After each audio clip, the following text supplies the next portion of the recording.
surface area of a cone. If you look at the diagram I've drawn over here, you can see that we can divide the whole cone into two parts. One is the base or the circle underneath, and the other is a curved surface. I've listed the cone as OAB, with the radius being the radius of the base, not the cone itself. And you can actually know that the radius is actually perpendicular to the vertex, which is O. And I've listed the slanted lines as L. Okay, so now we can form a basic formula, which will be the surface area of a cone equals to the area of the circle, which is the base, plus the area of the curved surface. So now from before, we already know that the area of a circle is pi r square.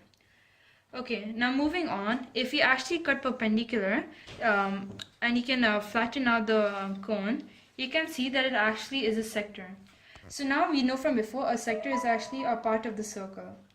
So we can list it as OAB from before, and this will continue to be LL. So OAB, which is also the curved surface, is now this sector. Now you already know from before that this AB would be the arc.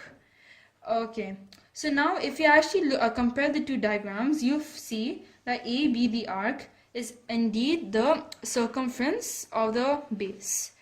So we can say the circumference of the arc will be 2 pi r.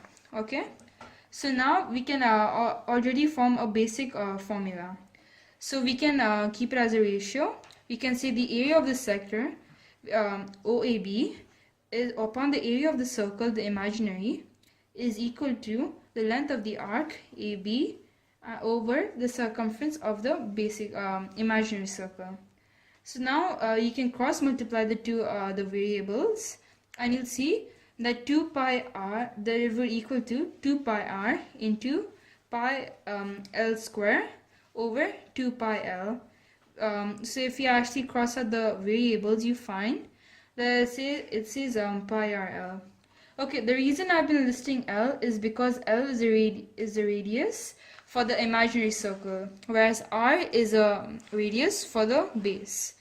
So now if you fill in all the variables, we can actually complete the formula and actually know what the surface area of a cone is. So we already know from the equation 1 that it's area of circle plus area of curved surface. So if you fill in the variables, you find pi r square, which is the area, plus pi r l, which is the area of the sector or curved surface, is this. So this is basically the formula with the variables filled in. Now you can actually find that there are common variables in both the terms. So if you take the common ones, as in pi and r, you can actually form a nth term, which is pi r in brackets r plus l. And that's how you find the surface area of a cone.